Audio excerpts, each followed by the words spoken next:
把他给交出来！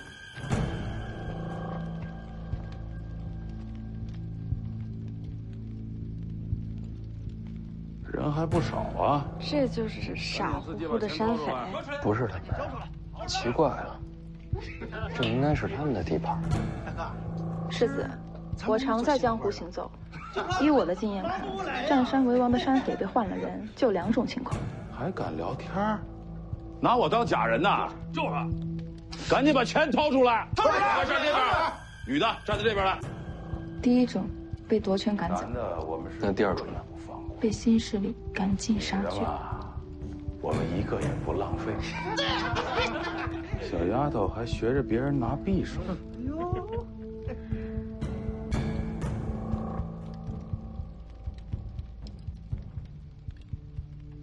各位大爷，我若是交出这位美人，能否放过我们？反正我们都要死了，能不能再问个事儿？之前的老孟头去哪儿了？哪儿那么多废话？待会儿我先砍的就是你。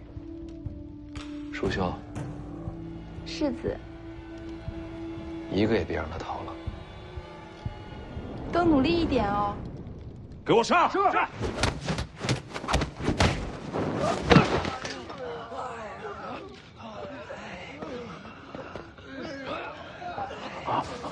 别张嘴走啊！进来聊。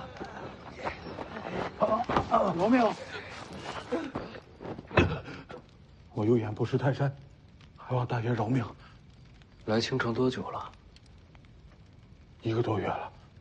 时间这么紧，没见自己的寨子吧？寨子是原来人留下的。你把他们杀了？没有。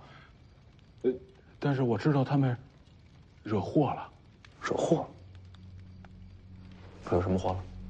枪个老神仙抓走了一个10几岁的小丫头，然后姓孟的那伙人又去登门要人，结果一个都没出来。小雀儿，青阳为什么要抓那丫头？听说青阳的老神仙擅长采阴补阳，可能是看上了。抓进去多久了？我们来之前的事儿，不到2个月。大爷，你还有什么要问的？我都说了。杀过多少人？没杀过，我们都是苦人，都是被逼无奈干这个的。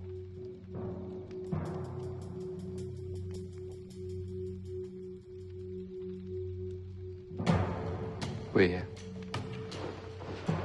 在。往南不远有个小坡，过了山窝就是寨子，麻烦魏爷帮我看一眼。好。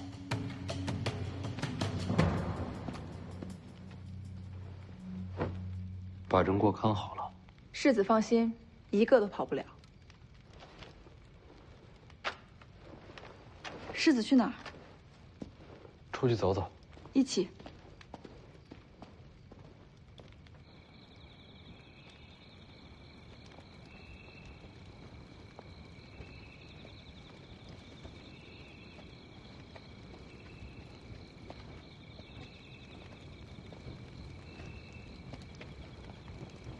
这儿便是阴阳亭，传说青城以此亭为界。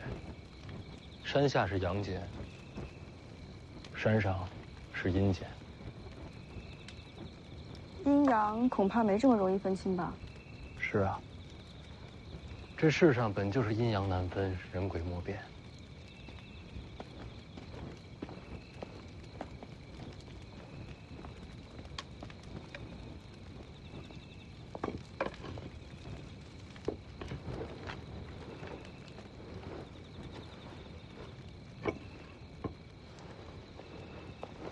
纸笔给我。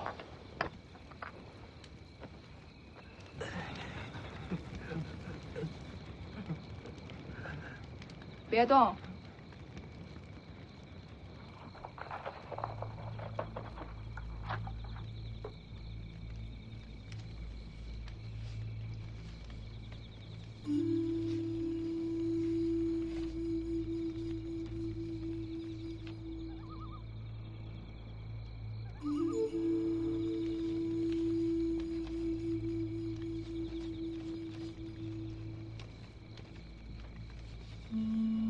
世子，这夜这么暗，世子是如何将山势看得如此细致的？这亭子以前来过，这景色是记下来的。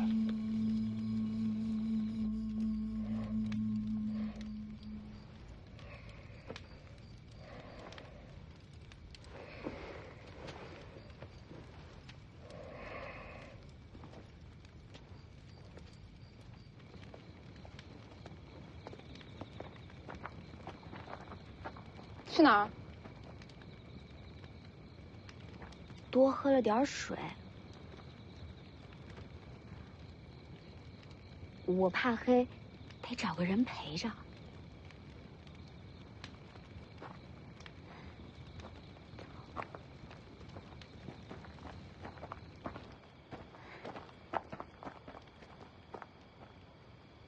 又怎么了？现在人少，正好溜走。没地方可去。哎呀，你别在这儿废话了，反正你先跟我走啊，等我把猫带上。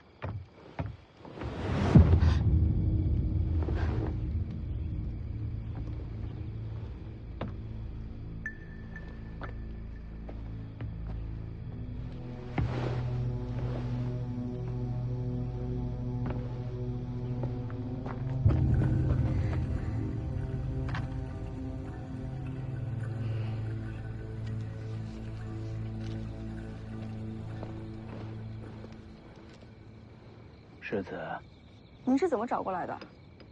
我看见火光，就过来看看。山寨那边怎么样？关了好些女子，都是抢来的，都已经家破人亡了。他没想着报仇吗？想，可是怕。最后，都走了。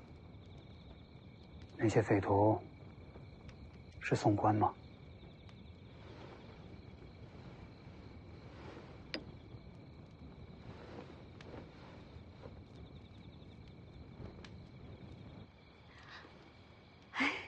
我们两个开玩笑呢，我们不想逃，我们两个。徐骁只让我保护徐凤年，其他人和我没有关系。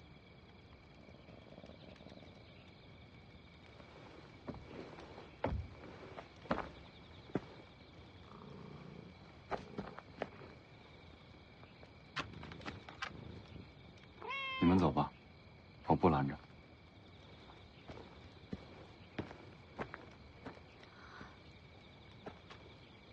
赶紧走走。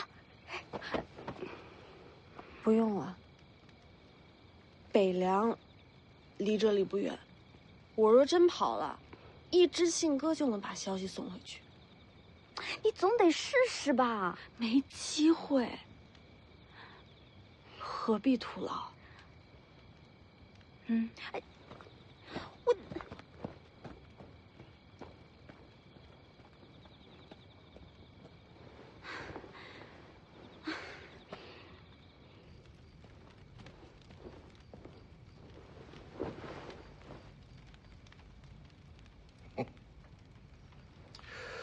我是觉得你不想走。外面说话你能听到？我想听见就能听见。怎么样，小姑娘，要不要跟我学武功啊？有了一身本领，走也好，留也好，都随你心意。不学。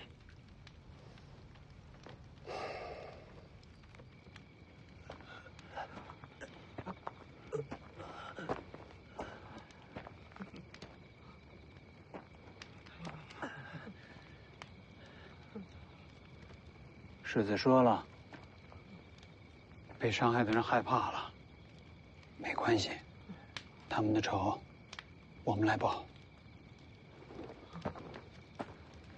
什么意思？寨子里面的那些女人的话你可不能信，她们都是贱命啊！我们有很多金银财宝，都可以献给你们，只要你们放过我啊！八空。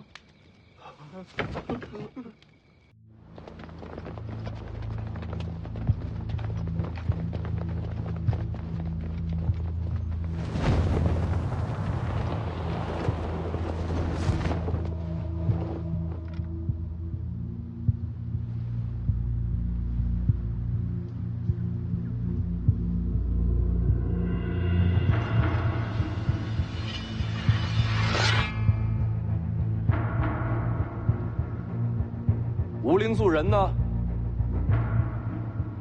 看这石碑，先皇御笔。不管你是何人，下马说话。这字儿也不怎么样。找死！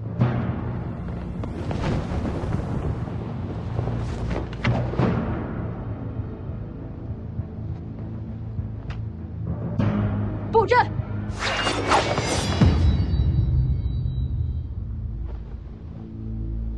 神霄剑阵，谁破一个给我看看？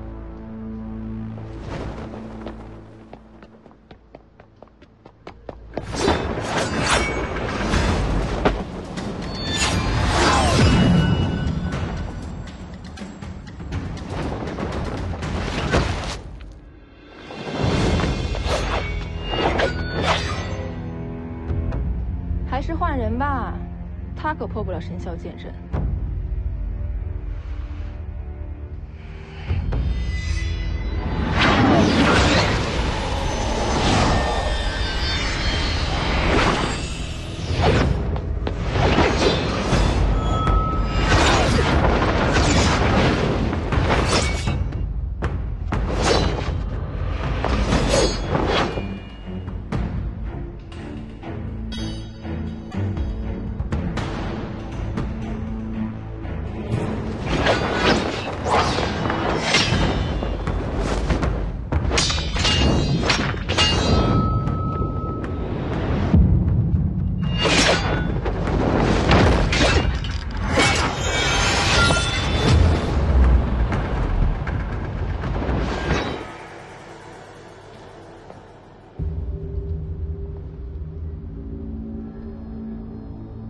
这小子是不是变强了？用的是赤霞剑诀，很高明的剑术吗？高明个屁！靠气血内爆才借来一点力气，用的越多，伤的越深。练这个的都活不久。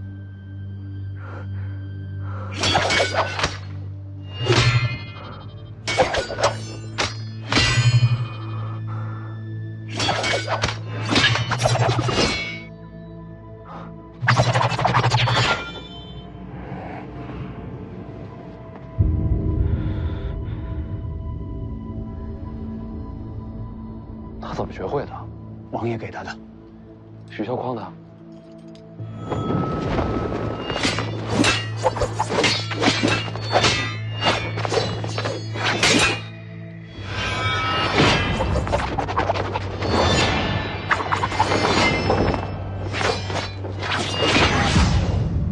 他不知道用这功法会害他自己性命。知道。你真的想好了？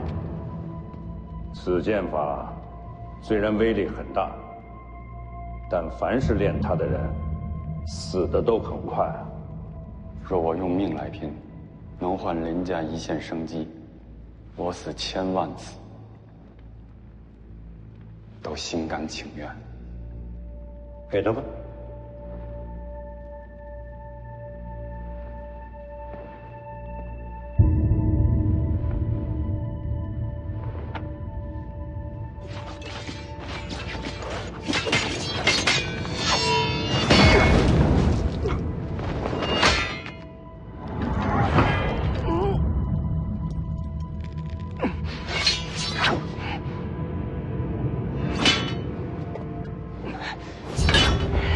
咱们猜猜看，他还要撑多久会有劲灯火？我猜1个时辰。帮他破阵。我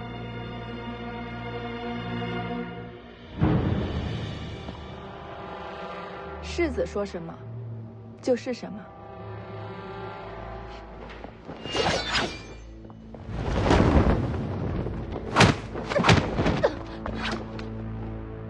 卑鄙！你们这么多人打他一个，还说我们卑鄙，没道理吧？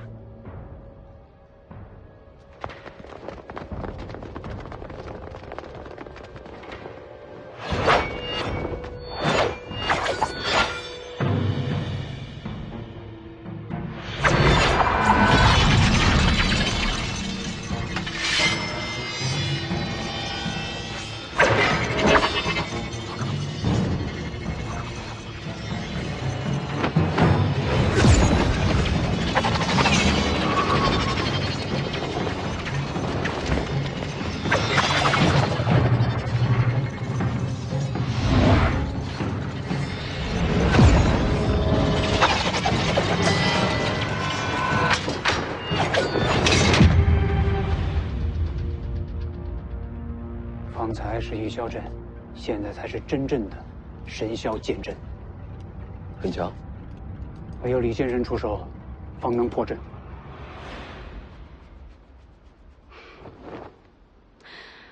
你不出手？你拜师我就出手。不出手拉倒。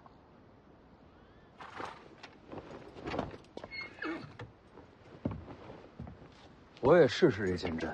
世子，世子，却莫以身试险。是我惹的祸事，不能躲在一边。我陪世子冲阵。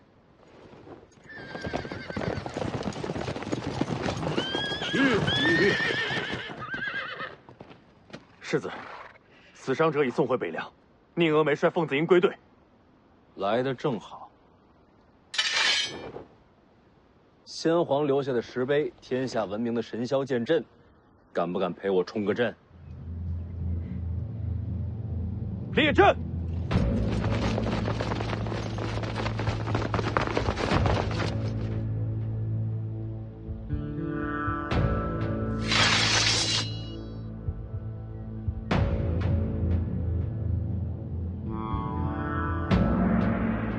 阁下到底是谁？徐凤年，北凉世子。这青城不是北凉，你率众闯山，到底想要什么？有个叫老孟头的土匪，还有一个叫小雀儿的丫头，再就是和老孟头一块儿的山贼，有一个算一个，活要见人，死要见尸。没见过，那就没得谈了。徐哥哥，小雀儿，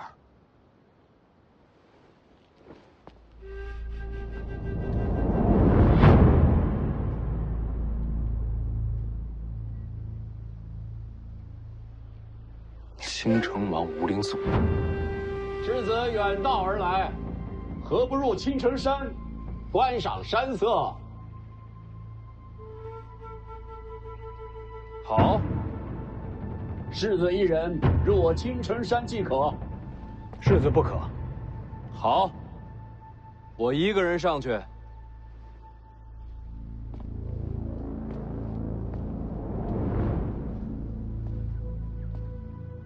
辛苦了，都退回去吧。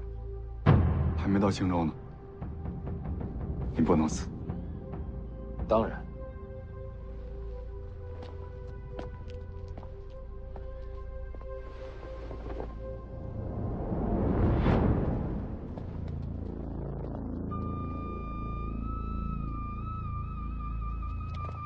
做好准备，如有变故，马踏青阳。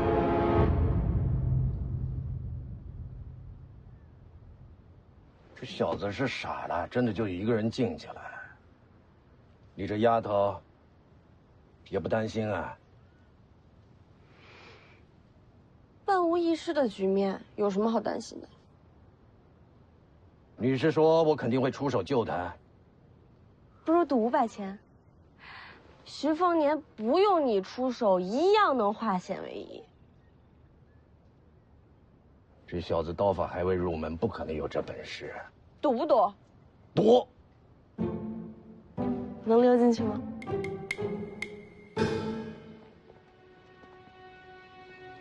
到了。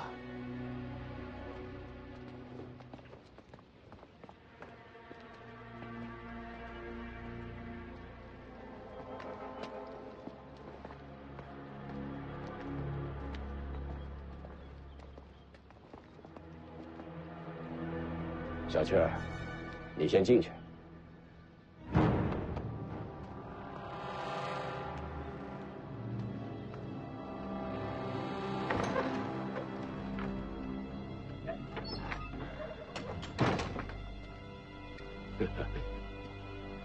我没想到，世子还真敢进来。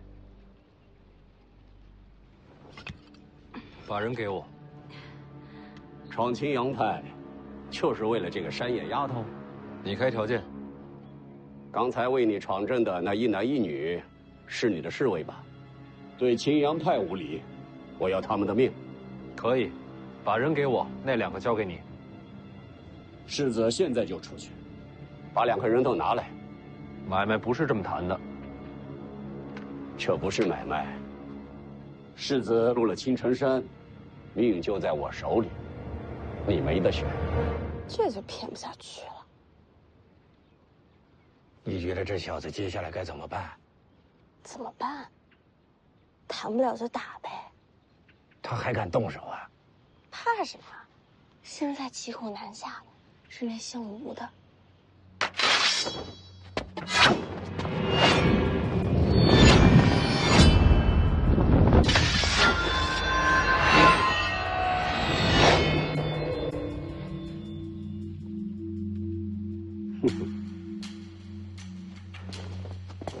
你找死吗？我给你一个机会，把人给我。可现在，你的命在我手里。凤子英就在大门外，所有人都看见我跟你进了青阳派。你想杀我，先想想自己有没有本事杀光门外所有人。只要走了一个，徐骁就会带着北凉铁骑踏平青城山。杀了你，我即刻回京。我就不信徐骁能飞过来找我。不用飞，京城会把你全家绑给北凉。胡说！用你一家性命换徐骁收兵，一本万利。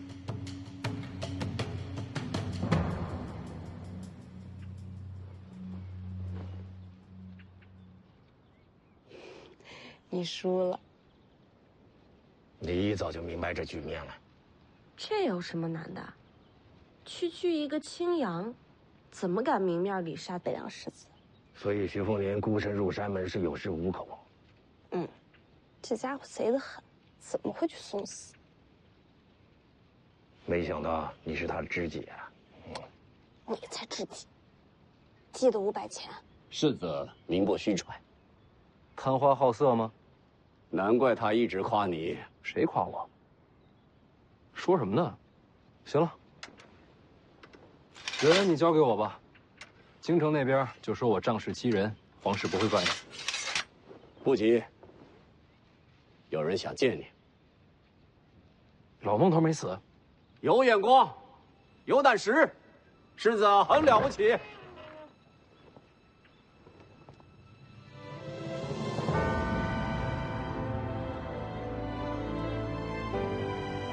姑姑，凤年，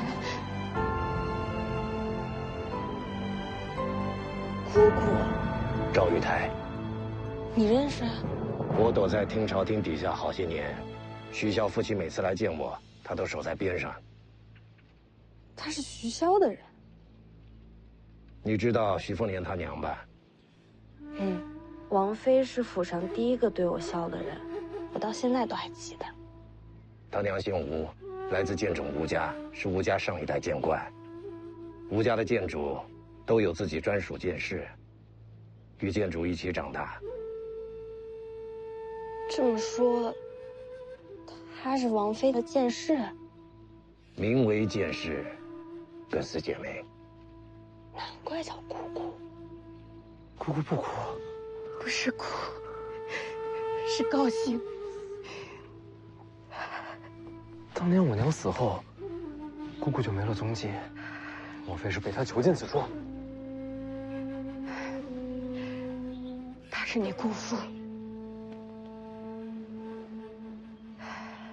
那这是怎么回事啊？当年游历，你和他们相识，你这身份有许多人盯着，你的朋友就是你的弱点和把柄。我把他们带到青阳派，也是为了保护他们。是啊，徐哥哥，这里的人都对我很好。那老孟头去哪儿了？他们都悄悄地送去了北凉辖内，如今有了田地，过得非常的好。师傅说我有天分，如今我也是神霄派弟子了。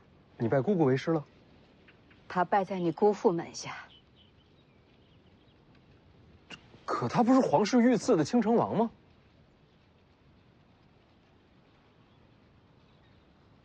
这么多年青阳派仇视北凉，全是假的？是反间，替北凉盯着京城呢。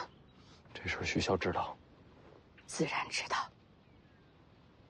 你们俩好好聊着，我去周围看看，免得让人瞧见。徐哥哥，我待会儿再来找你。我这些年做的事，稍有疏漏，就会天翻地覆。大将军不敢泄密，也是怕我遇到危险。真是大手笔。青阳派竟是北凉暗线，将来铁骑若出北凉，青城山便是通途，再也掐不住北凉咽喉。不仅仅是青阳派，我真正做的事，比这更重要。还有什么事能比得过这手笔？这些年，我一直在查害了小姐的凶手。啊？谁？世子，快走！姑姑没事，自己人。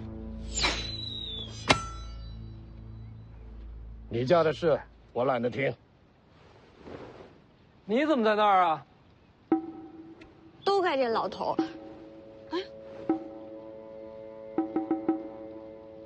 有梯子吗？我现在就下去。江妮，我家丫鬟。丫鬟，通房的？不是。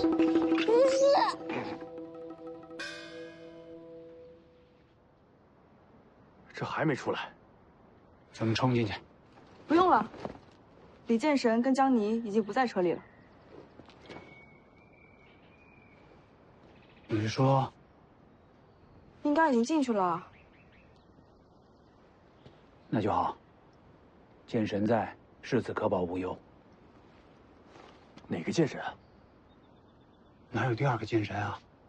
独臂的便是李淳罡。他还没死啊？还没。前辈见谅，我不是那个意思。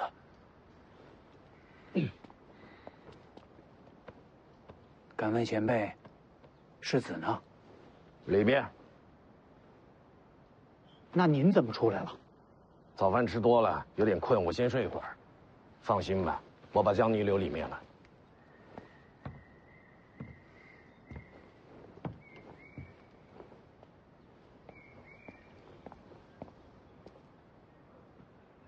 这把江妮留里面有什么用啊？既然前辈回来了，那应该是不会有什么大事儿。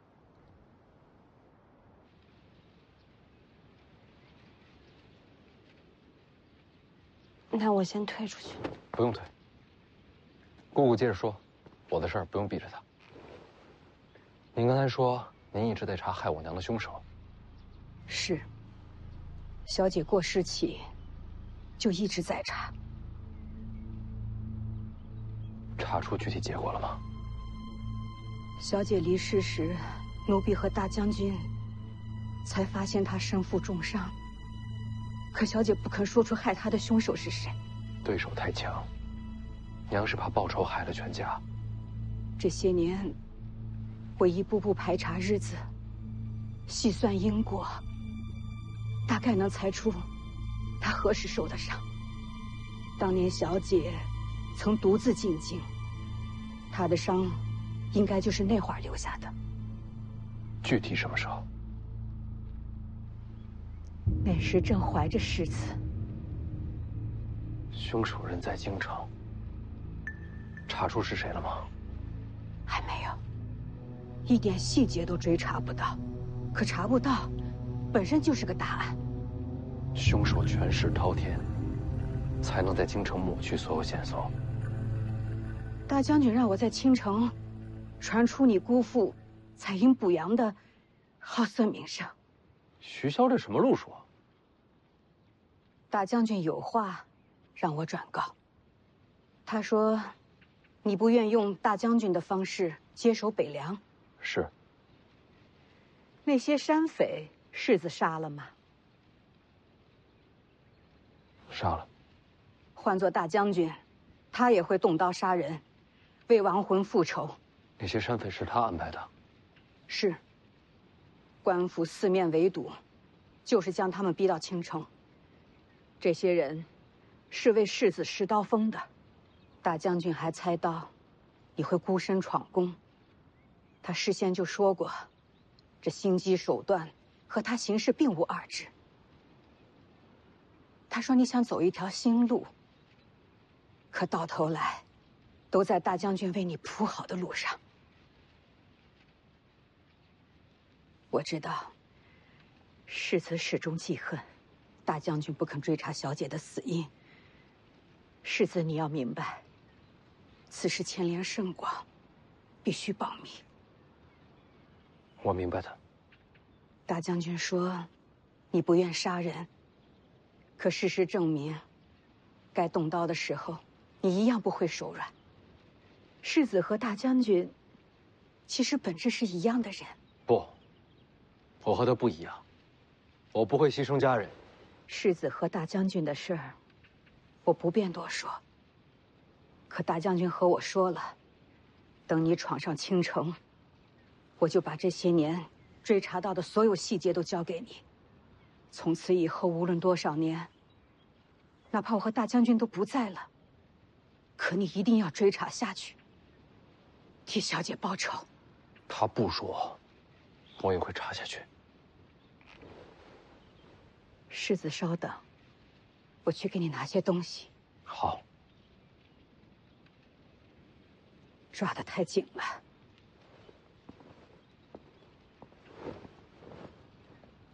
疼吗？不疼。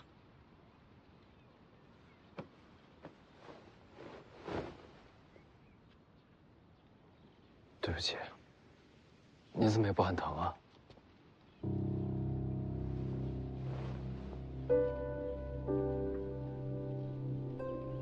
王妃是个好人。记得我刚进王府的时候，既害怕又伤心。是她的温柔，让我缓过了最难的一口气。徐凤年，我愿意和你一起为他报仇。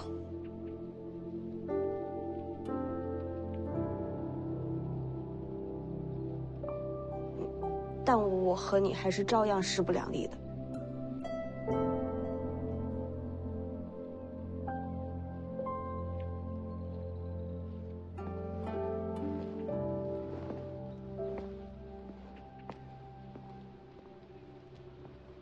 这些年追查凶手，整理出来的东西，都在里边了。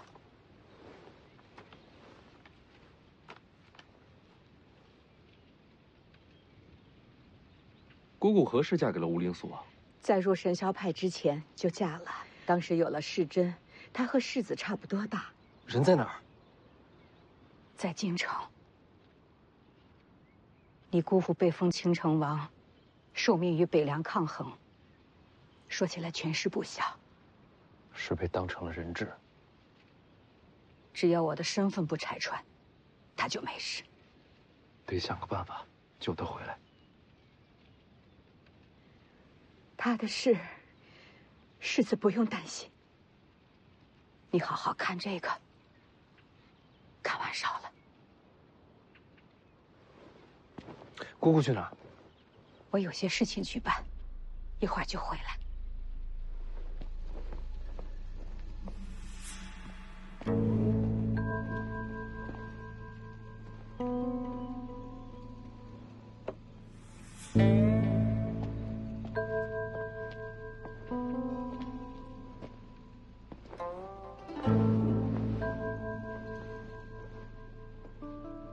要不你读给我听，还是一字一文？你疯了吧？你姑姑隐姓埋名查了这么多年，多重要的事你让我来读？没事儿。你自己看。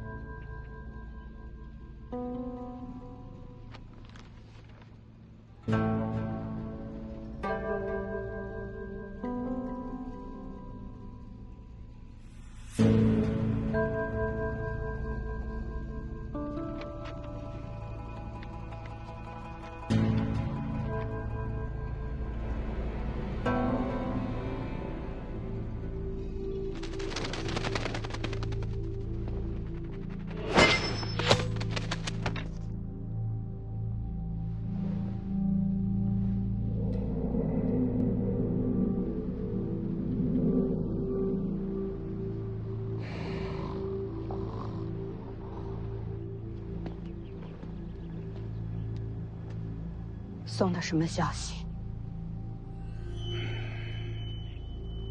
我们有多久没见到世珍？他一个人在京城，无人可信，随时都有亡命之险。我问你送的什么消息？徐凤年此行细节，这本来就要送去京城的，得让他们知道，徐凤年闯剑阵，京城才会更相信我们的立场。还有呢？还有北凉的军营部署，用这个才能换世珍回来。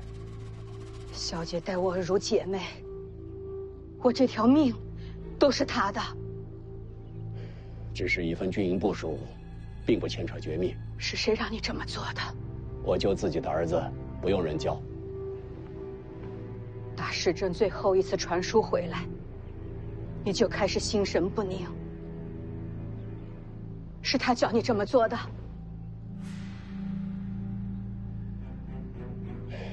世珍也是想逃离险地，和我们团聚呀。世珍在京城有没有投效皇室？当然没有。那就好。你就不想救他回来？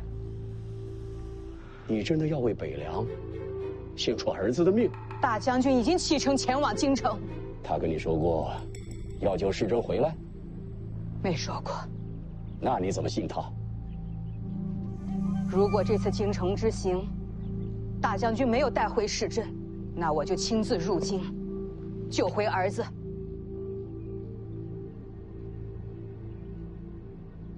如果你真要把北凉的军情送去京城，那我就只能在小姐的灵前自尽。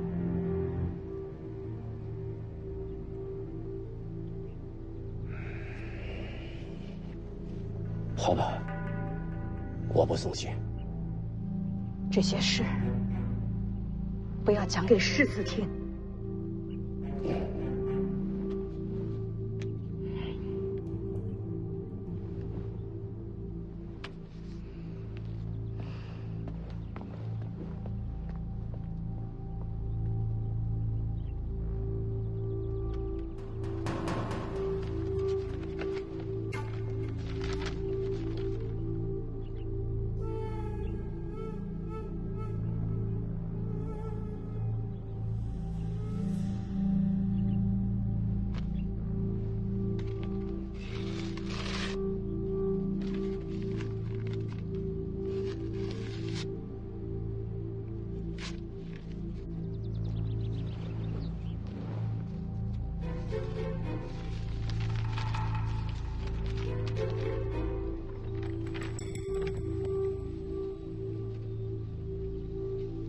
看完了。要害我娘的是黎阳皇室。不是没有具体线索吗？这上面记载了我娘进京的具体时间。2个要点：一，刚怀了我；二，当时京城正要为徐孝封王。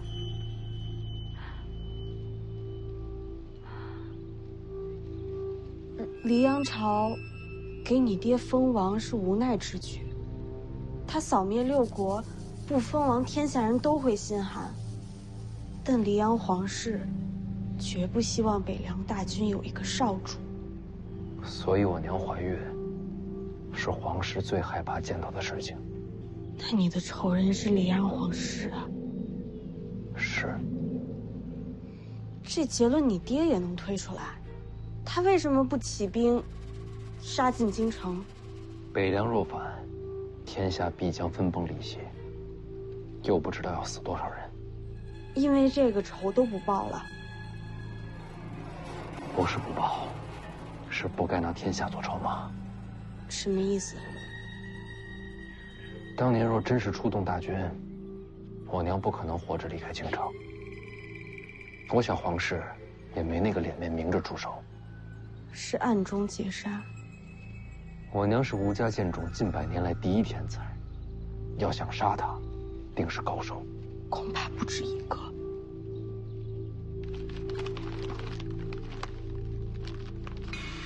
我会把当年伏击过我娘的人一个一个找出来，亲手斩下他们的人头，祭奠我娘。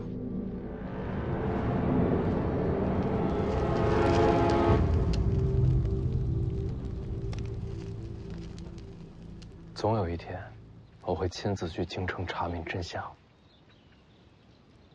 你娘有东西留给你，是什么？跟我来。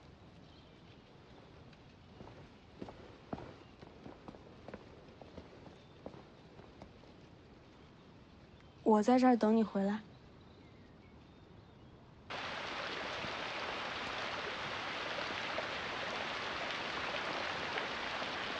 这儿已经离青阳派很远了吧？青阳派太瞩目，小姐喜欢清静。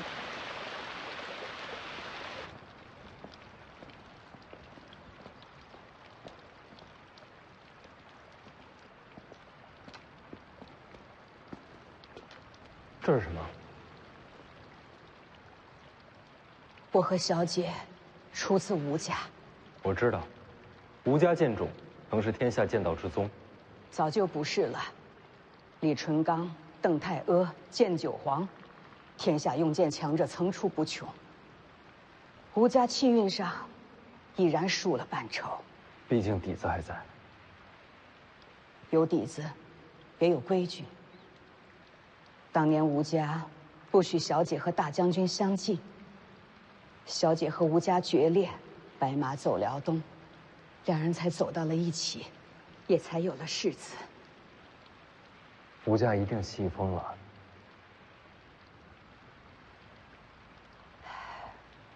吴家人走后，佩剑都要回归剑种，可小姐已被吴家逐出家门。他的剑已经是回不去了，所以我把小姐的佩剑就封在此处。小姐走之前和我说，世子若是选择习武，他的这把佩剑便交给世子。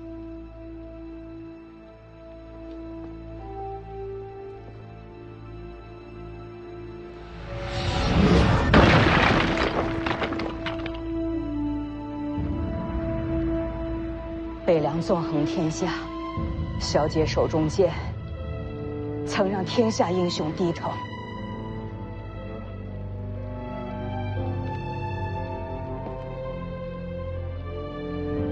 小姐还交代，世子若是将来遇到恰巧习剑的好女人，就当是小姐送的聘礼。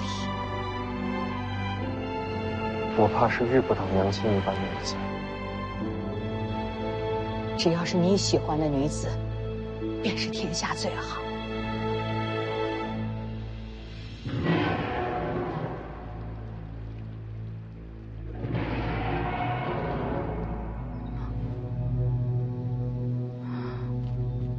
山里的大家伙，你就是小雀儿。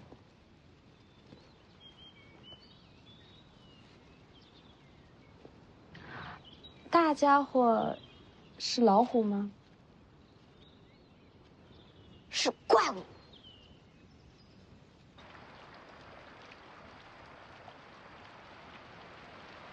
说是怪物也不为过。它是青城山的一只异兽，名为虎魁，凶悍无比。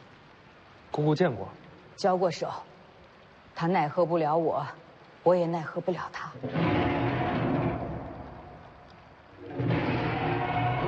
是在争斗。奇怪了，青城山并无野兽能与它对敌。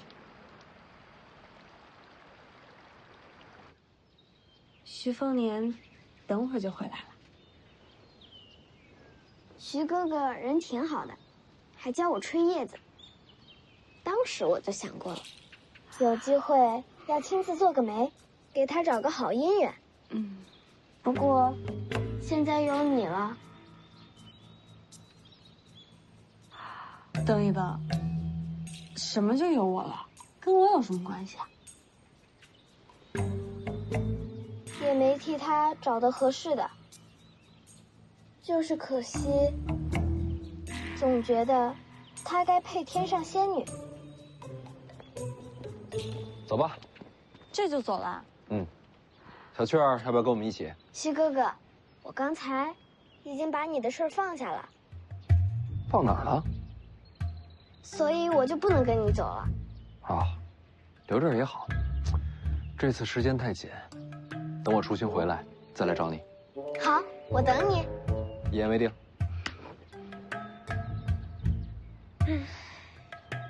怎么了？我替你可惜，你都不知道，仙女你都错过了，便宜你了。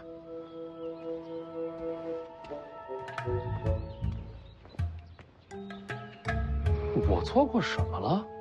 怎么就便宜你了？别问了，这是你娘给你的。大梁龙雀，我娘的佩剑。你不是学刀的吗？这也是我娘给我将来媳妇的聘礼。拿剑做聘礼，有点凶险吧？给。你干嘛？你是我丫鬟啊，你不替我捧剑，还我自己拿着啊？是这意思。不然呢？没不然。你姑姑呢？姑姑不能送我出去，不能泄露我和姑姑的关系，要让天下人觉得我与青阳派为敌。嗯，我明白。所以你也不能从大门走。嗯？我进青阳派，背个剑匣子出去，说不过去吧？所以呢？所以你从侧门走，从林子里绕到前面山路去，我让马车在拐角等你。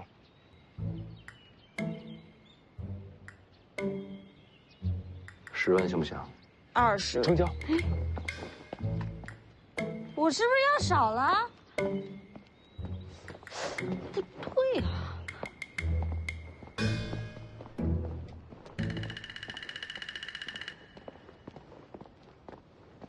等会儿，你记住啊，贴着林子走，千万别进山。我又不傻，能不认路吗？你记好了。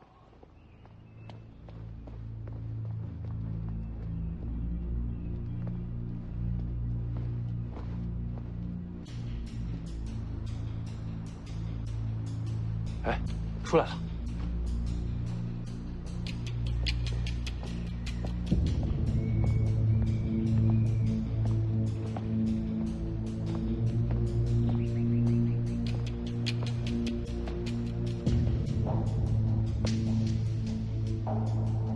今日所赐，徐凤年铭记在心，你且等着，终有一日我会重返京城。让他走吧。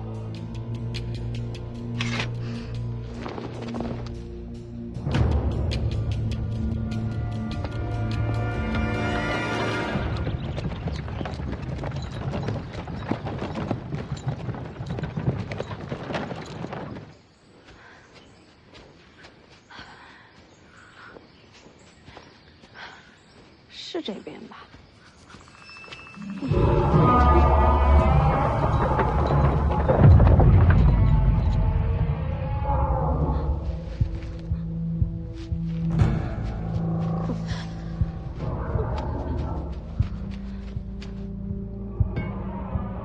听着吼声，像是遇到了绝境。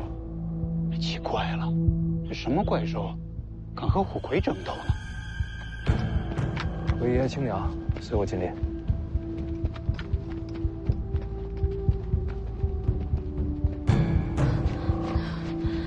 怎么鸟叫都没了？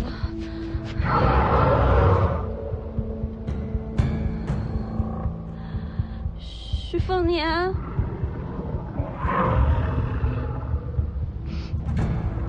是你吗？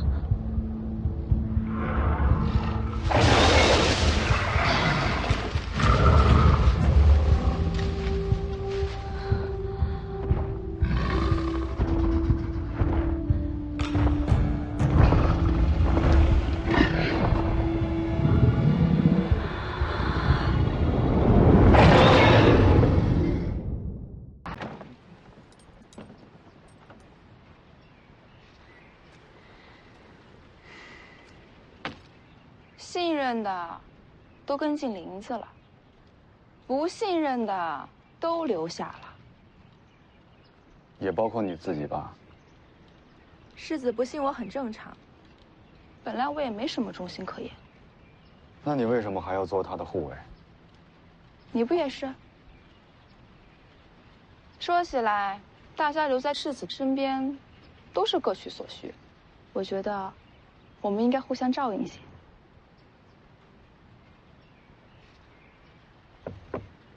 你也一样。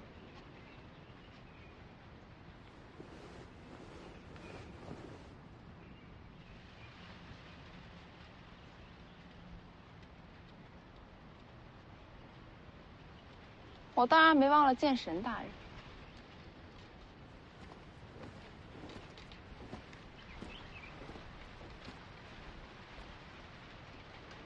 剑神大人和徐骁没有什么牵连。我猜，你护送世子东行，应该也是答应了什么条件吧？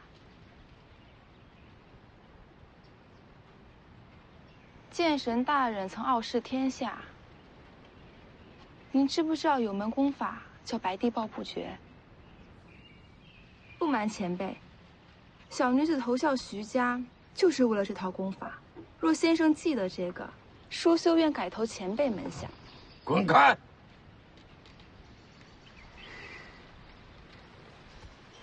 那就不打扰先生了。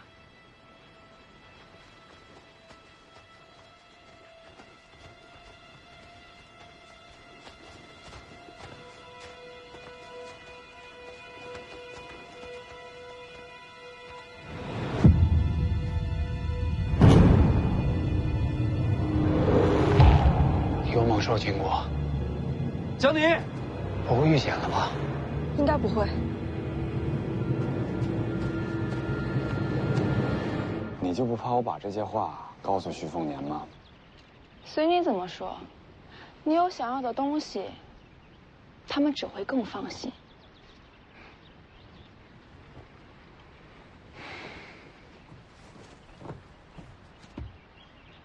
你们林家若是知道白帝抱不绝，我也可以为你效力。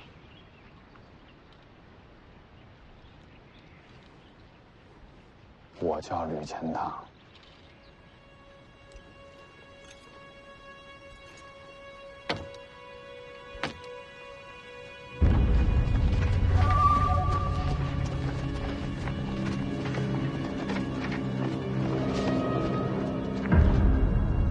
江宁，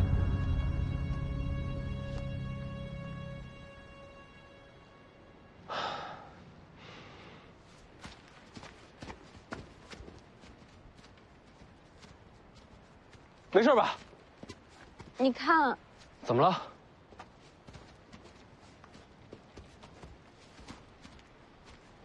哇，虎魁已经死了。也不知道是什么杀了虎魁。我看见了，从我跟前跑过去的。他没袭击你？没有，他都没停，直接跑。长什么样？跑太快没看清，就看见是黑白杂色，而且背上还背了个人，一晃而过，就看见背影，还扛了一根向日葵。江湖上有这号人物吗？倒没听说过。小心，没死透。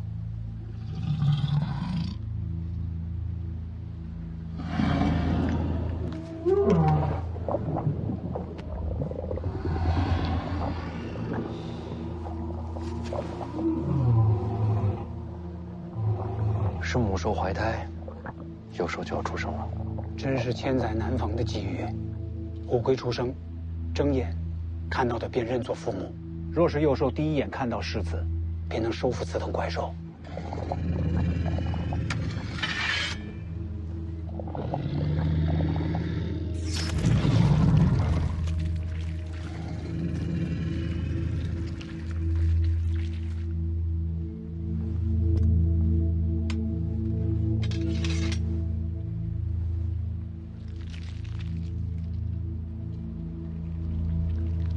哟，先出来的是雌的，后出来的是雄的，那就是姐弟了。他马上睁眼了，让他看到世子。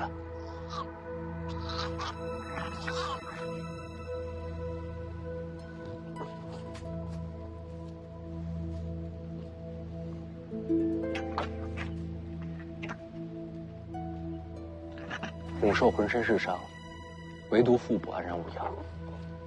他一直拼命护着这2个孩子。魏爷爷，天机气运都可以靠实力争夺，但母亲不该被夺走。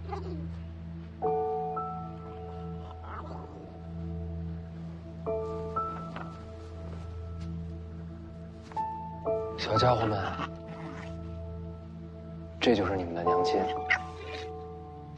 你们看好了，看在眼里，记在心里。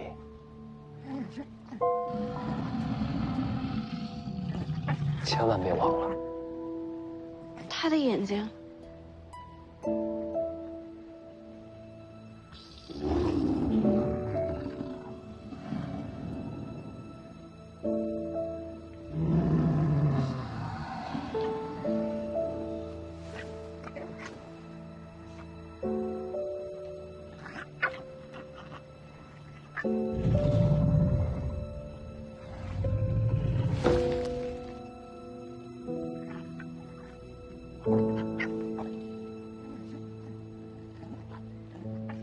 你们的娘亲死了。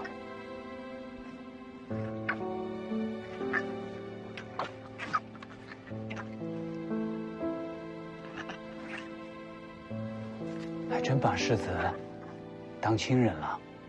我可不是你们爹啊，千真万确，没骗你们。哎，这么凶！这个不能咬，这是自己人。天意使然，这2只虎魁天生就应该跟着世子。总要有个名字吧？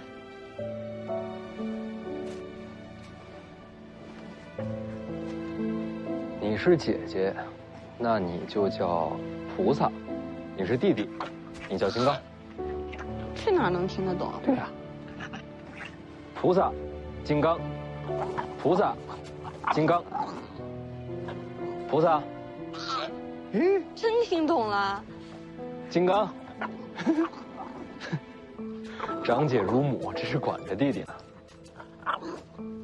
我能摸吗？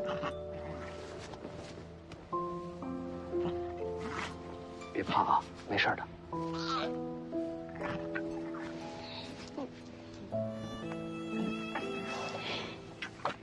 这么小就有鳞片了。哎，他们的母亲是双脚，他们为什么是独角？颜色还不一样。长大了就会长出双脚，颜色也会变化。世子，虎魁浑身是宝，鳞甲做成甲胄，刀枪不入，不比富强红甲差。把他埋了吧。什么都不要。他把2个孩子托付给我，足够了。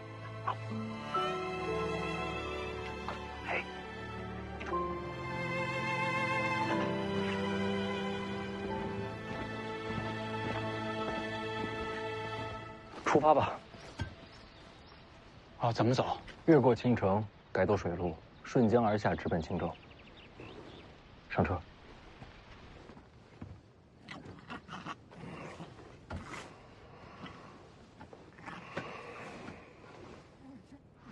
嘿，哪来的小虎魁啊？嘿嘿，倒是有胆气啊！嘿。